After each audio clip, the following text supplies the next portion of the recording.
तुम्ही नाराज आहात? मी नाराज म्हणजे असणार ना हो. मराठा आरक्षण GR वरून भुजबळ नाराज, मंत्रिमंडळाला विश्वासात न घेता उपसमितीचा निर्णय. न्यूज 18 लोकमतला दिलेल्या विशेष मुलाखतीत भुजबळांचं वक्तव्य. भुजबळ बैठकीमध्ये निघून गेले नव्हते, त्यांच्यासोबत आमची चर्चा झाली तर भुजबळांच्या मनातील शंका दूर करू.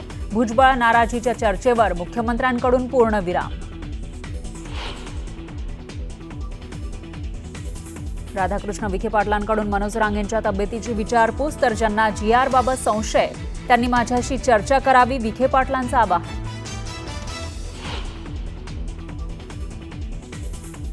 एका समाजाचं आरक्षण काढून दुसऱ्या समाजाला देणार नाही, कोणावर अन्याय होऊ देणार नाही. काही जण जाणीवपूर्वक गैरसमज पसरवत असल्याची मुख्यमंत्र्यांची विरोधकांवर सडकून टीका. सरकारनं काढलेला GR सगळ्यांना गंडवणारा, दोन्ही उपमुख्यमंत्र्यांनाही कळलं नाही. प्रकाश आंबेडकर यांचा भाजपवर हल्लाबोल.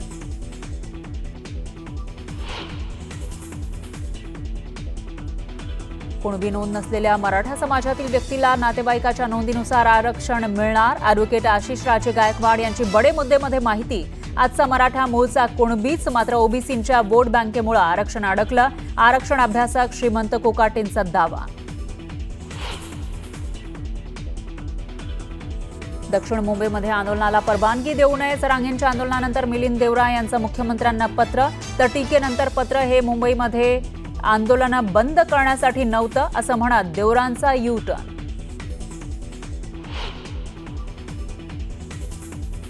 अजित पवारांची महिला IPS अधिकाऱ्यावर दादागिरी, तर करमाळ्यामधील मुरुम उत्खनन प्रकरणी कारवाई करण्यासाठी गेलेल्या अंजना कृष्णा यांना दादांची तंबी आणि विरोधकांकडून टीकेची झोड. आणि कर्जतमधील टाउनशिपच्या जाहिरातीवरून वाद, धर्माच्या आधारावर टाउनशिप असल्याचा आरोप, तर मानवाधिकार आयोगानं सरकारकडे अहवाल मागितला. बातमी अकोल्यामध्ये ओबीसी समाजानं आंदोलन केलं. आंदोलनामधनं मराठा समाजाच्या मागण्या मान्य करण्यास विरोध केला गेलाय. सरकारचा निर्णय ओबीसींवरती अन्यायकारक असल्याचा आरोप होतोय. नांदेडच्या हिमायतनगर तहसील कार्यालयासमोर ओबीसी समाजानं आंदोलन पुकारलं. यावेळी आंदोलकांनी शासन निर्णयाची होळी केली आहे. ओबीसी समाजाच्या हक्कांवरती गदा आणल्याचा आरोप यावेळी केला गेला. अहिल्यानगरच्या कर्जतमध्ये सरकारनं काढलेल्या GRला ओबीसी समाजानं विरोध केलाय. ओबीसी आरक्षणाला धक्का देणारा GR असल्याचा आरोप आंदोलकांचा आहे. तातडीनं हा GR रद्द करण्याच्या मागणीसाठी हे आंदोलन पुकारलं गेलं. नागपूरमधल्या राष्ट्रीय ओबीसी महासंघाचं साखळी उपोषण मागे घेतलं गेलंय. मंत्री अतुल सावे आणि आमदार परिणय फुके यांची मध्यस्थी यशस्वी ठरली आहे. एका महिन्याच्या आत 12 मागण्यांचा शासन निर्णय सरकार काढणार आहे. ओबीसी आरक्षणाला आता कुठेही अडचण येणार नाही. हैदराबाद गॅझेटमुळे ओबीसी आरक्षणाला धक्का लागणार नाही असं मंत्री अतुल सावे म्हणतात. मराठा आरक्षणाच्या GRमुळे ओबीसींचं नुकसान होणार नाही असंही त्यांनी सांगितलं. मराठा आरक्षणाच्या निर्णयामुळे ओबीसींवर कोणताही परिणाम होणार नाही. एका समाजाचं आरक्षण काढून दुसऱ्याला दिलं जाणार नाही असं आश्वासन मुख्यमंत्री देवेंद्र फडणवीसांनी दिलंय. कुणावरही अन्याय होऊ देणार नाही याची ग्वाही त्यांनी दिली. सरकारमधीलच काही जण फडणवीसांना अडचणीत आणण्याचे प्रयत्न करत असल्याचा दावा संजय राऊतांनी केलाय. तर शिंदेंनीच मराठा आंदोलकांना रसद पुरवल्याचा आरोप राऊत करतात. सातारा गॅझेटमध्ये हयगय करू नका, निर्णय न झाल्यास रस्त्यावरती फिरू देणार नाही असा इशारा मनोज जरांगेंनी दिलाय. आपण आपल्या समाजाला आरक्षण मिळवून देण्यास सक्षम आहोत असंही त्यांनी सांगितलं. आपण आरक्षणाशिवाय मागे हटणार नाही. ओबीसींसाठी उपसमिती केली गेली ही चांगली गोष्ट आहे, पण कुणी कितीही उपसमित्या तयार केल्या तरी आरक्षण मिळवणारच असं मनोज जरांगे म्हणतात. छगन भुजबळ हे पक्षाचं आणि कार्यकर्त्यांचं अस्तित्व संपवणारे व्यक्ती आहेत अशी टीका केली आहे मनोज जरांगेंनी. GR बदलण्याचा विनाकारण संभ्रम निर्माण केला जातोय असा आरोपही जरांगेंनी केला. जरांगेंच्या आंदोलनानंतर मिलिंद देवरांनी मुख्यमंत्र्यांना पत्र लिहिलंय. दक्षिण मुंबईत आंदोलनासाठी परवानगी दिली जाऊ नये अशी मागणी मिलिंद देवरांनी केली आहे. मराठा आंदोलनात दंगल पेटण्याची संजय राऊत वाट पाहत होते असा आरोप केलाय माजी आमदार शहाजी बापू पाटलांनी. तर संजय राऊतांचा आता जळफळाट होतोय असंही त्यांनी म्हटलंय. नंदुरबार जिल्ह्यामध्ये गेल्या 3 दिवसात विविध पक्षातनं पदाधिकाऱ्यांनी भाजपत प्रवेश केला. आजही शरद पवारांच्या राष्ट्रवादीच्या महिला जिल्हाध्यक्षांनी भाजपत प्रवेश केलाय. त्यांच्यासह शेकडो कार्यकर्ते सुद्धा भाजपत सहभागी होतात. रत्नागिरीमध्ये वैभव खेडेकरांचा पक्षप्रवेश पुढे ढकलला गेला. नारायण राणेंची प्रकृती ठीक नसल्यानं हा पक्षप्रवेश सोहळा पुढे ढकलला जातोय. येत्या 4 दिवसात मोठ्या थाटात पक्षप्रवेश पार पडेल असं वैभव खेडेकर यांनी सांगितलं. पिंपरी चिंचवडमध्ये शिवसेना उद्धव बाळासाहेब ठाकरे पक्षाला मोठा धक्का बसण्याची शक्यता निर्माण झाली आहे. पार्थ पवार यांची शिवसेना उद्धव बाळासाहेब ठाकरे गटाचे शहराध्यक्ष संजोग वाघेरे यांच्या निवासस्थानी जाऊन त्यांनी स्नेहभोजन केल्यानं राजकीय वर्तुळात चर्चा रंगली आहे. मंत्री राधाकृष्ण विखे पाटलांचं शिर्डी विमानतळावर जल्लोषात स्वागत करण्यात आलं. मुख्यमंत्र्यांनी विश्वास दर्शवल्यामुळे मराठा समाजाचं स्वप्न पूर्ण झाल्याचा आनंद वाटत असल्याची प्रतिक्रिया विखे पाटलांनी यावेळी दिली. पश्चिम महाराष्ट्रातील कुणबी मराठा समाजाला आरक्षण मिळण्यासाठी सार्वजनिक मंत्री शिवेंद्रराजे भोसले यांनी महत्त्वाची भूमिका बजावली. या निमित्तानं साताऱ्यातल्या पोवई नाक्यावरच्या शिवतीर्थावर मंत्री शिवेंद्रराजे यांचा मराठा क्रांती मोर्चा आणि मराठा समाजाच्या वतीनं सत्कार केला गेला. पत्नीच्या अफेअरच्या संशयावरनं पतीनं तिच्या प्रियकराची हत्या केल्याची घटना पालघरच्या पास्थळ इथे घडलेली आहे. हत्येनंतर आरोपी सुरेंद्र सिंग आणि त्याची पत्नी रेखा सिंग हे दोघे फरार आहेत. मालेगावच्या हिरापुरा भागात सायजिंग मिलला भीषण आग लागली. या मिलमध्ये कापड सूतगाठी असल्यामुळे आगीनं काही क्षणात रौद्र रूप धारण केलं. रायगडमधल्या माणगाव जवळ असलेल्या श्री स्वयंभू गणेश मंदिरात चोरी झाली आहे. चोरट्यांनी तोंडाला फडका बांधून या मंदिरातली दानपेटीच लंपास केली. चोरी करतानाचा संपूर्ण प्रकार सीसीटीव्हीत कैद झालाय. बातमी आहे जर्मनीतनं. जर्मनीमध्ये पिंपरी चिंचवडच्या रागळवार कुटुंबानं गौरी गणपतीचा सण मोठ्या उत्साहात साजरा केला. यंदा या कुटुंबानं छत्रपती शिवाजी महाराज यांच्या गौरवशाली इतिहासावरती आधारित आकर्षक देखावा तयार केलाय. दरम्यान दर्शनासाठी जर्मनीतील 70 ते 75 भाविकांनी हजेरी लावल्याची माहिती आहे. पुण्यामध्ये गणेश विसर्जनासाठी पोलिसांनी नियोजन केलंय. विसर्जन मिरवणुकीच्या दिवशी पुणे शहरातल्या मुख्य रस्त्यांपैकी 17 रस्ते हे वाहतुकीसाठी बंद असतील. तर शहरामध्ये विविध ठिकाणी नो पार्किंग झोन तयार करण्यात आला आहे. भुसावळच्या बाजारपेठ पोलीस स्टेशनमधील गणरायाचं वाजत गाजत विसर्जन करण्यात आलं. यावेळी विसर्जन मिरवणुकीमध्ये पारंपरिक वेशभूषेत पोलीस अधिकाऱ्यांनी सहभाग घेतलेला.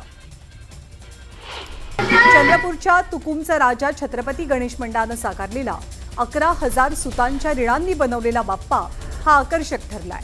दर्शनासाठी भाविकांनी मोठ्या संख्येनं गर्दीही केली आहे.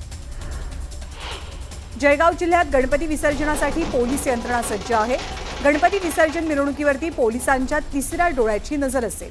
यावेळी ड्रोन आणि सीसीटीव्ही कॅमेऱ्यांसह दुर्बिणीद्वारे विसर्जन मिरवणुकीतील प्रत्येक घडामोडींवरती पोलीस नजर ठेवतील. धुळ्यामध्ये नवसाचा लालबाग गणेश मंडळ मित्रमंडळाच्या वतीनं सामूहिक अथर्व शीर्ष पठणाचं आयोजन केलं गेलं. यावेळी शहरातील महिला आणि गणेश भक्त सहभागी झाले होते. चोपड्यामध्ये मुख्यमंत्री समृद्ध पंचायत राज अभियानांतर्गत एका कार्यशाळेचं आयोजन केलं गेलं होतं. यावेळी आमदार चंद्रकांत सोनवणे यांनी सरपंच आणि उपसरपंच यांना मार्गदर्शन केलंय. चोपडा बसस्थानक राज्यात प्रथम क्रमांकावरती राहू शकतं, तर आपली ग्रामपंचायत राज्यात पहिली का येऊ शकत नाही असं विधान त्यांनी केलं. हिंगोलीच्या कृषी उत्पन्न बाजार समितीत हळदीला सरासरी 10,000 रुपये प्रति क्विंटलचा दर मिळतोय. 10,000चा दर मिळत असल्यानं हळद उत्पादक शेतकऱ्यांनी नाराजी व्यक्त केली आहे. किमान 15,000चा दर मिळावा अशी मागणी शेतकऱ्यांची आहे. हिंगोली जिल्ह्यामध्ये कयाधू नदीवरती 4 ते 5 वर्षांपूर्वी बंधारा बांधला गेला.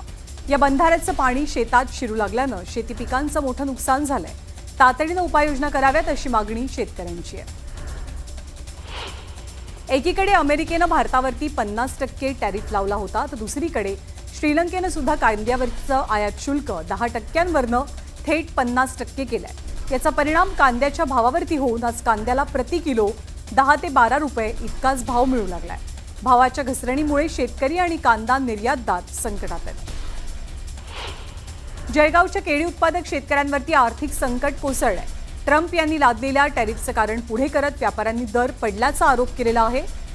तर केळीचे दर घसरून प्रति क्विंटल फक्त 300 ते 500 रुपये मिळत असल्यानं उत्पादन खर्चही निघेनासा झालाय. त्यामुळे शेतकरी हवालदिलाय. बुलढाण्याच्या खामगाव शहरात अवैधरित्या गुटखा बाळगणाऱ्यांवरती पोलिसांनी मोठी कारवाई केली. यावेळी 25 लाखांच्या गुटख्यासह 50 लाखांचा मुद्देमाल जप्त केला गेलाय. अमरावती जिल्ह्यातील अंजनी सिंग बस स्थानकासाठी नागरिकांनी चक्काजाम आंदोलन केलं. शेकडो नागरिक रस्त्यावरती उतरल्यामुळे अधिकाऱ्यांकडनं या आंदोलनावरती तोडगा काढण्याचा प्रयत्न केला जातोय. चंद्रपूरमध्ये उद्या आणि परवासाठी मुख्य रस्त्यांवरची वाहतूक तात्पुरती पर्यायी मार्गाने वळवली जाईल. तात्पुरते निर्बंध आणि पार्किंगचे मार्ग आखून देण्यात आलेत. नागपूरकडनं येणाऱ्या वाहनांना वरोरा नाका, रामनगर, सेंट मायकल स्कूल मार्गे शहरात प्रवेश मिळवावा लागेल.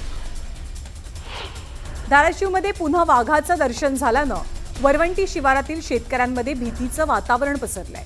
वन खात्याकडनं वाघाचा बंदोबस्त करण्याची मागणी नागरिकांनी केली आहे. आगामी पालिका निवडणुकीच्या पार्श्वभूमीवर धुळे पालिकेतर्फे प्रारूप प्रभार रचना प्रसिद्ध करण्यात आलाय.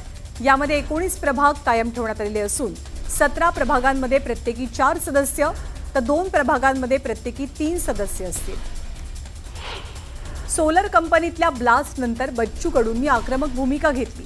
या कंपनीत वारंवार अशा घटना घडतात. कंपनीच्या मालकावर गुन्हा का दाखल होत नाही? जर गुन्हे दाखल केले गेले नाही तर आम्ही पोलीस स्टेशन आणि मुख्यमंत्र्यांच्या घरासमोरच आंदोलन करू, असा इशारा बच्चू कडूंनी दिलाय. साताऱ्यामधल्या कराड तालुक्यातील येणके किरपे या मार्गावरती बिबट्याच्या बछड्याला अज्ञात वाहनानं धडक दिली. यामध्ये या बछड्याचा मृत्यू झालाय.